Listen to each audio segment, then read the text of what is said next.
What's going on, ladies and gents? This is Two Drinks and Hip Hop. I am Adair alongside Pompano, mother-loving Jones. your favorite Puerto Rican. We're sipping on a little bit of Peroni again. We had a couple left, so we're going to finish them off.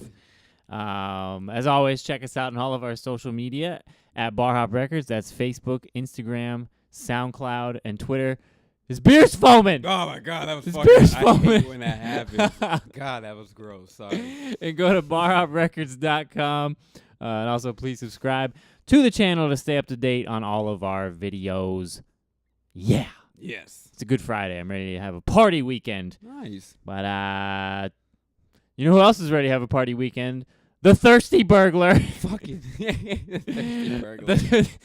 So there's a 24-year-old soda burglar that we heard about back in April for the first time, who broke into Drake's house and stole some Sprite.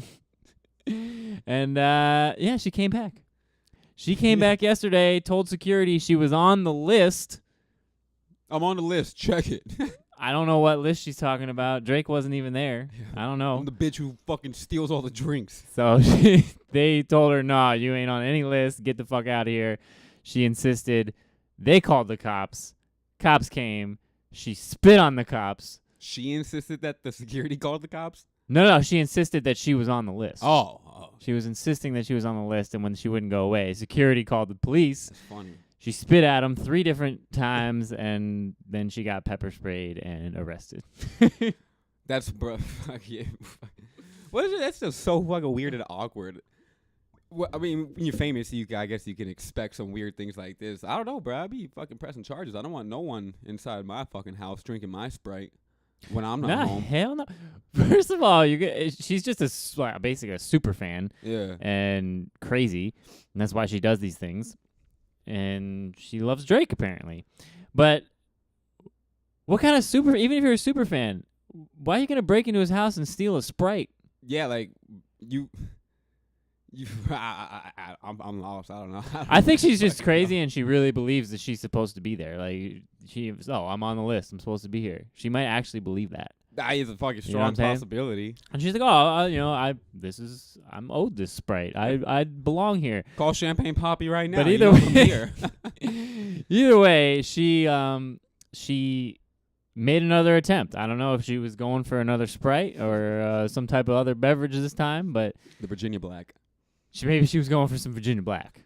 She was going for the good stuff this time. If I ever came home and I seen I don't care who it was, big fan of me or anything like that. If I catch someone in my house, they better be fucking fast, because like I said, I'm legally able to do whatever I want to you right now. So, and it's crazy to me. Like, these people, they have to do some research in order, first of all, obviously, to find out where he lives, which isn't hard. Yeah. These days. But also because he lives in the Hidden Hills. Uh-huh. And it's not supposed to be easily accessible. No, it's not. You know what I mean? So you have to find out how to get in here. I'm sure his house is gated. It's got to be gated, right? I would strongly believe it. I know he has a big fucking super mansion being built right now. Oh, he's living in a mansion waiting on a super mansion? Yeah, he's got the super mansion being built in Damn you, Drake. in Canada. That's right. Yeah, I did hear about that. Yeah, huge fucking thing. I did hear about that. But yeah, she had to have done a little bit of research how to get into the Hidden Hills, get past his gates if he's got gates, and then actually talk to security. Unless security's posted outside the gates, which is he's probably got security all around that bitch. Can you imagine if fucking like say that like this like happened to us or whatever like that, and Big Rick was out there, fucking Big Rick is our security guy, and fucking Big Rick would have given a fuck. I'm about to say Big Rick would have fucking clotheslined this bitch. List? What? First of all, there is no list, bitch. Get the fuck out of here. Oh God, that's Big Rick. very weird. But anyway, I a little advice to whoever this woman is. Stay off Flock. Just stop going into Drake's home or trying to go in his home and stealing a bubbly beverage. You think Flock? You think Flock has a part to doing this? I get maybe not Flock. might. It is Cali, but something. Drugs. Yeah, She might be high on something, or Yeah. she might just be that crazy. I wonder if it's the bitch who got fucking Drake tattooed on her fucking forehead. Ah, I don't know. Mind breaking, blown. That's a good possibility. That is a high possibility. Oh man. But getting into a little bit more of a in-depth conversation of hip-hop news, Tyler, the Creator, is questioning Tidal's methods, and he's not the first person to do this, specifically on Meek's album release, and because Tidal made it available for free. You don't even have to be a Tidal like subscriber or anything. This is for anyone, at least as far as from what I understand. Or they made it for free. They could download it for free, without paying for the subscription. So I don't know exactly what Tidal did there, but I do know that they've done a lot of strange things. But I'm going to go ahead and read what Tyler, the Creator, said. He did this on Twitter in a series of 4 tweets. He said, "Fuck that. I need the top spot," talking about the Billboard spot, because this is where his argument's coming from. Yeah. And he said, "Damn, Tidal got albums playing before a paywall, which makes me think people can have bots spiking up plays for Billboard on Friday." And I think we talked about this on a previous episode about the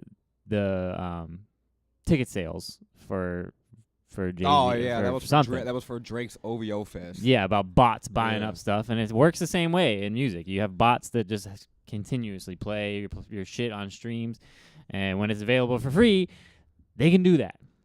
Yeah. So that is a high possibility, and I'm starting to believe these Tidal conspiracies. I don't even know if you can call them conspiracies, because they're just people throwing the idea out, and it's very logical that Tidal's fudging numbers, because there's no like policing of numbers with these streaming services at all. These streaming services just report their numbers, and they're taken for what they are. You know what I mean? They're like, okay, those are the numbers. Yeah, I'm a little ignorant on this situation. I'm not too in depth with a lot of it.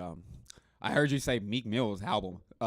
So yeah, if that's got what I'm saying. Yeah, if that's got I'm just gonna go on a limb and say if that's got a shit ton of fucking like streams and downloads, it might probably be fudging this shit. Because that's what Tyler, the Creator, really wants, a #1 album, like a debut album. Does he think do you think he can, whether or not fudging bots things or anything like that, do you think Tyler, the Creator, can get a #1 spot? Probably like, not. No, right? I'm not throwing any shots against him. No, I just don't think that he could do that.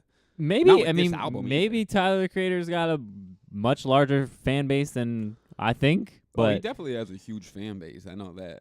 But not #1 fan base. Yeah, I don't. You know what I mean? I don't think that's the case. No. But I could be wrong. I don't know. And I like Tyler, the Creator's album that he just released. So maybe it's doing a lot better than I expected. Is he gay? That's what I want to fucking know. I don't know. He jokes about being gay all the time. Apparently, but they said something about he said he was gay on this album. But yeah, he always does joke around. Yeah, I don't know what he says is real and what he says is just a bunch of bullshit. But that's him. That's Tyler, the Creator.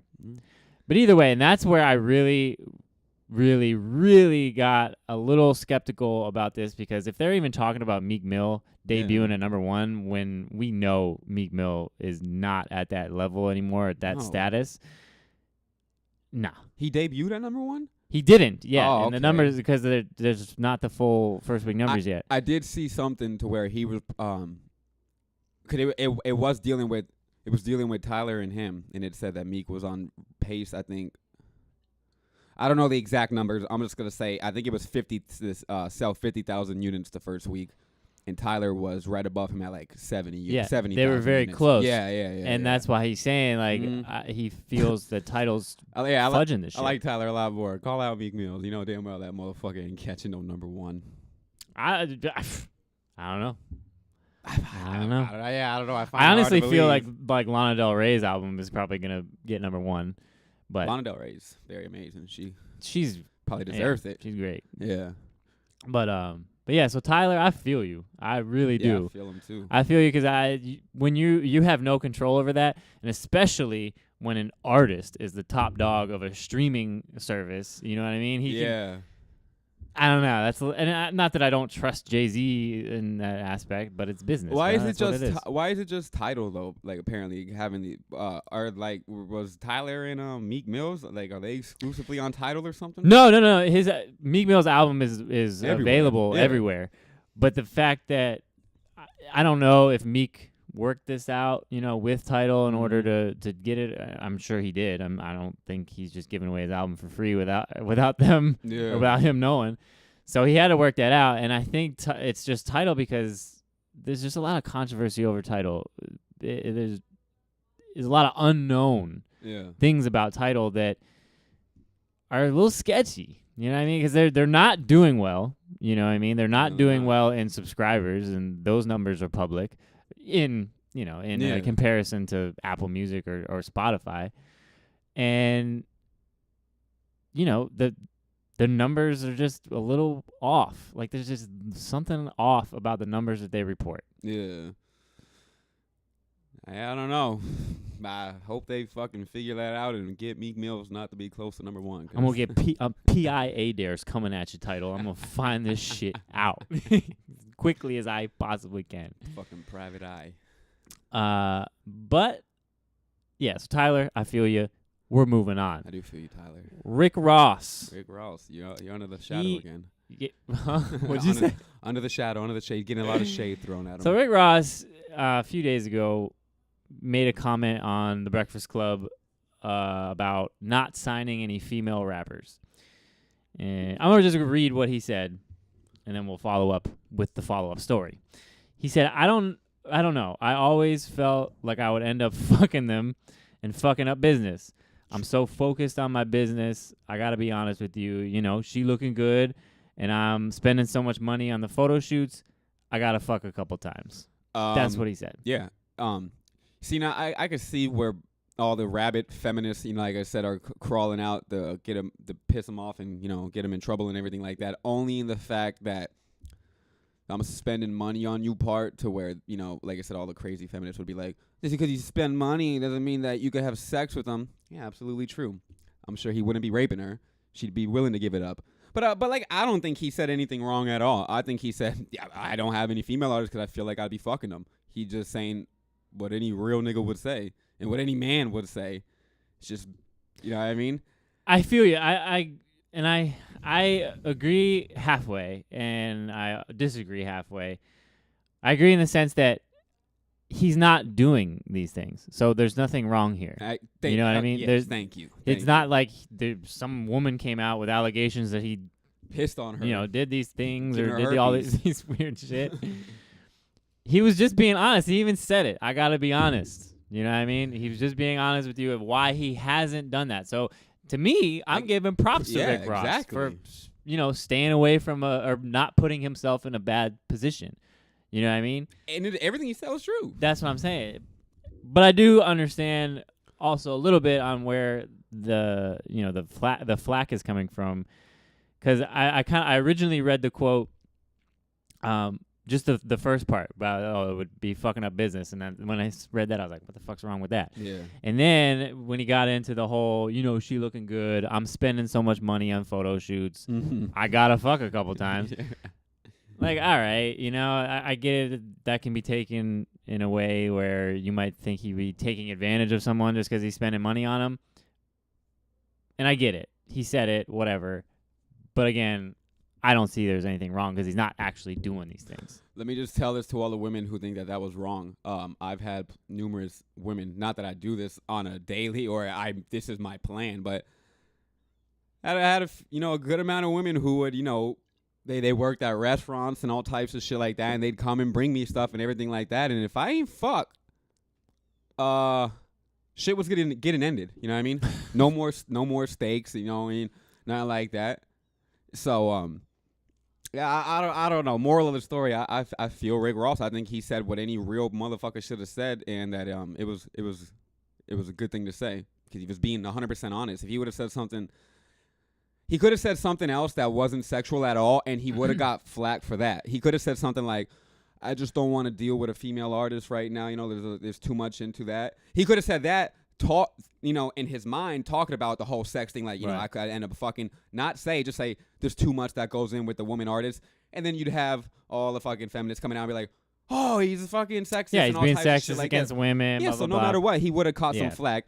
Another reason why this is a big thing is because of what happened, like 2 years ago with the "You Ain't Even Know It" song. Yeah, I definitely think people That- you see, had that in the back of their mind. Well, now you see, I'd agree with that.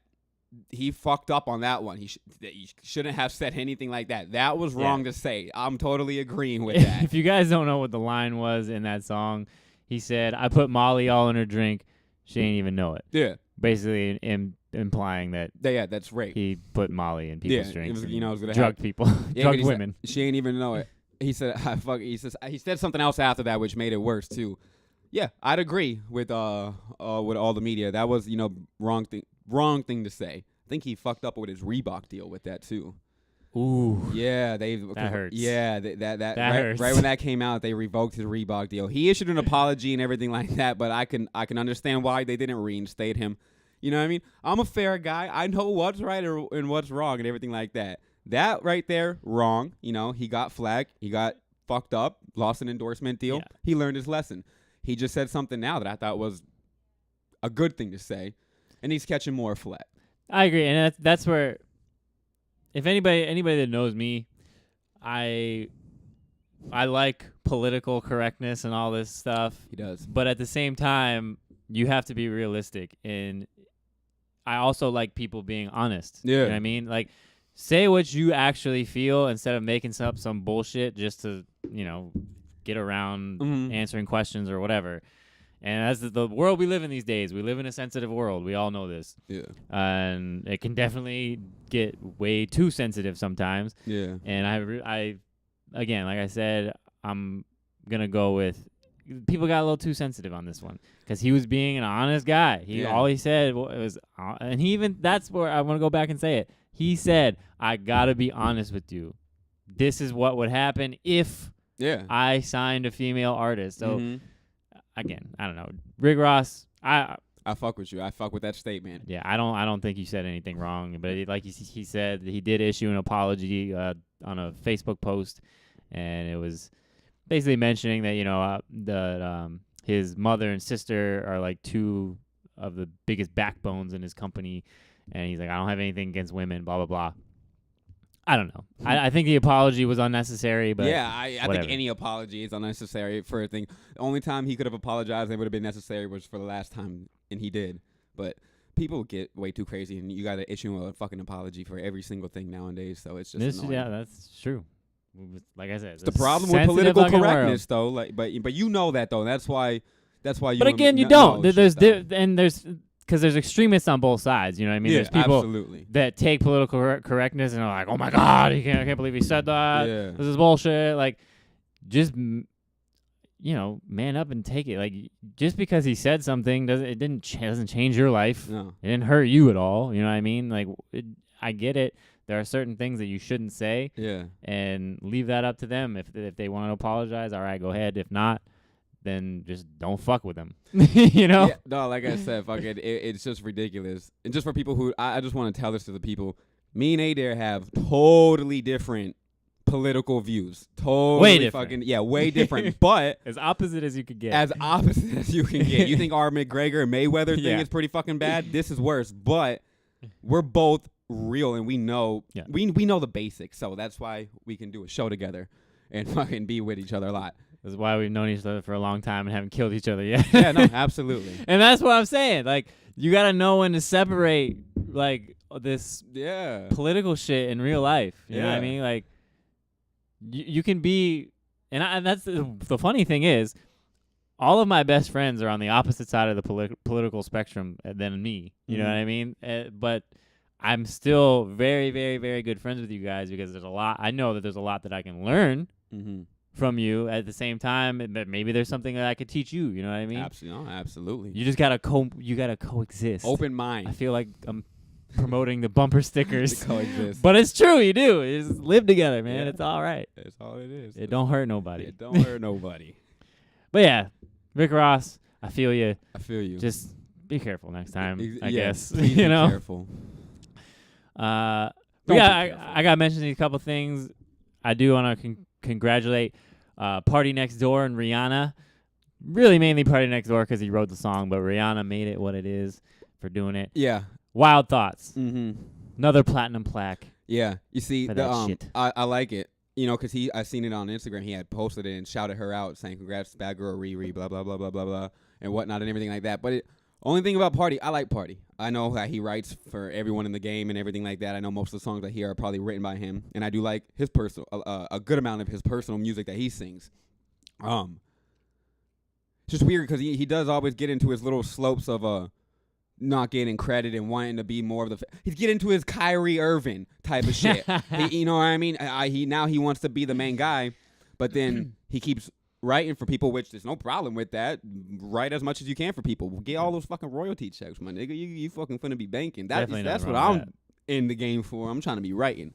So yeah, it's just funny because I was reading through the comments and everyone's like, in 2 days he's just gonna be fucking crying about how he doesn't get credit for anything like that, but he still keeps writing for people.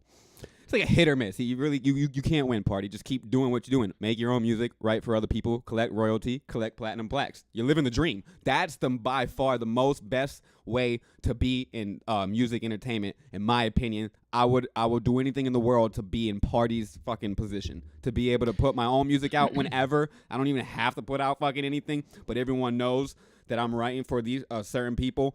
You know what I mean, and shit like that. That's the life. That's what I want. He gets. I if it's coming from me, I agree. He doesn't get enough credit. You know what I mean? Because really, and don't get me wrong, there's skill in both aspects of performing the music. Obviously recording the music and everything like that. But the true core of a song is the writer. You know what I mean? Because without the lyrics, you don't have a fucking song. You don't have a song. You could have anybody sing that shit, you know what I mean? And that's what writers do. They say, I'm going to write this song for you. I think you're going to do really good on this. Mm-hmm. Because you're not as good as a writer as me, but you can sing way better or, whatever it might be. Absolutely. So I respect writers more than I respect, just people that sing. Yeah. Which I know that's the majority of artists out there today do both, you know what I mean? But I'm really not so sure how much writing that these big guys are doing. Not in hip-hop, because I think a lot of hip-hop artists write their own shit for the most part. But obviously, with all this Drake shit, they do take other stuff. But we know this, so stop fucking complaining about it. Yeah, Drake also wrote numerous songs for many fucking people that won awards. So Drake's a writer himself. I don't know. People get way too caught up in like, oh my gosh, you didn't really do this, you didn't do that, you didn't. But I sang it, didn't I? I rapped it. Yeah, I'm the one who fucking made it sound good. Like, whatever. Because if anyone would have heard Quentin Miller's shit that he sent to Drake, no one would ever listen to it. That's why Drake did it. Yeah. And I was just reading the J. Cole, I forgot what album. I think it's Forest Hill Drive that we have in the studio, and I was reading everything and like that. Every single song from J. Cole, when it was giving credits to writers, there was at least 7 people that they were giving credit to for writing each song of that album. So I'm not saying that J. Cole didn't fucking write any of those songs. I'm just saying a lot of people apparently have a lot of writers. I don't. A lot of people fucking swear that I had writers. That's in which I'm fucking poor and I'm not even famous. I don't know how I would have a writer. We write our own shit, but yeah. And that's the thing, and when these writers are credited on albums or songs like that, that could just mean they wrote like one line. You know what I mean? One little bar. He was trying to rhyme macaroni and he said, smack your homie. Yeah. Now he's getting credit. Yeah. For fucking that. You know what I mean? Yeah, and that's how that works. Yeah, exactly. But either way, yeah. Party Next Door. Salute. You're a great writer. You are. Great singer too. Yeah, you are. I just don't really fuck with your music that much, but you can sing, that's for sure. But last thing I do want to mention, this is kind of just an interesting thing. Black, anybody that follows Black, he cut his dreads, man. He did. He looks very, very, very different. Cut his dreads. Yeah. It's always weird when someone with that type of hair and a hair that gives them the image that they already have cuts it. Yeah. It's always really super weird. Look at Busta Rhymes when he cut his. Everybody goes through that, the artists especially, because you you get to one place, where you're at with your image that you wanted to portray, Yeah. and then obviously he's with XO now, Mm-hmm. and then you have to, kind of recreate yourself. Like, okay, so where do we go from here? You can't just keep doing the same thing over and over again because people get tired of it. And apparently where he went was cutting his dreads. Yeah. He followed in the Weeknd's footsteps. He did. He did follow exactly in the Weeknd's footsteps. I'm waiting for him to fucking drop another album. Yeah, me That's too. what I want. I fucking love Black. Black, you're the shit. Yeah. Make another album. But before we go, we got to get into our music of the week. And I'll start this shit off. Vic Mensa's album, The Autobiography, dropped today. We did hear portions of it previously because it was been available for a week through, what was it through? Something, I forget what it I'm was. not trying to botch the name, but it was I Play Radio All Day, some shit like that. I'm probably saying that totally wrong, but it involved radio and day. So. Either way, it was Yeah. available for a week prior to its release. And I listened to it today, or started listening to it today, and it was as good as it was when I heard the other song. So Vic Mensa's The Autobiography is definitely my album that I would like you guys to go check out. And Lana Del Rey, like I mentioned earlier, Summer Bummer, featuring A$AP Rocky and Playboy Cardi, believe it or not. It's a good song. I do I'm like funking with it. that. It is good. I do But- like that song. Yeah. I Get your songs, Say. Jones. Not too strong on Vic Mensa. Everyone knows I'm not a big Vic Mensa guy. I did like 47th Street on that song. And Coffee and Cigarettes. It took me a few times to listen to Coffee and Cigarettes. I enjoy Coffee and Cigarettes. It brought me back to me, my ex-girlfriend. So good job. Should be your favorite song. It is a good song. I like it a lot more than I thought. But my album is French Montana Jungle Rule still. Still? Yeah. You still bumping that shit? I am. I haven't heard anything. I haven't listened to anything. I didn't have no time. But I fuck with that shit still. And Belly for my single, P.O.P. Power Over Pussy. What was it? Fuck, man. It was Power of Pussy. Power of Pussy. We went and seen The Weeknd like 2-3 months ago. And Black and Belly, who we're talking about both right now, opened up for him. Became very. I've always liked Belly, and I never really knew too much about Black. Fell in love with both of them. He played that song, and he said before he played it, "This is an unreleased song. I hope you guys like it." And I'm like, bro, whatever fucking song this is fire. Yeah. He just released it, and it's just as fire as it was. That's my single for the week, Belly, P.O.P. That was pretty cool, though. This was the first time I ever had a first-hand experience of like hearing a unreleased song from a major artist you like felt that. good about yourself, like, And then it came out, it's like, oh, I already know this. yeah, no, that was dope as fuck. That was dope as shit. But yeah, it was about time for us to get out of here, though. So Gotta go go. listen to that music. We gave you some fire tracks for the weekend and to turn up to, just like we're gonna do this weekend. We are. Feeling it. We are. I'm feeling it this Friday. I don't know why. I really I am. feel you, though. I got it inside me right now. But as always, please subscribe to our channel. Do it. If you're liking the videos, to stay up to date, go to all of our social media, Facebook, Instagram, Twitter, and SoundCloud. That's at Barhop Records, and go to barhoprecords.com as well. Mhm. And also check out our personal social medias down at the bottom. And have a great weekend, Yeah, everybody. a blessed one. Let's fucking chug these on Peronis! Bye, bye, bye.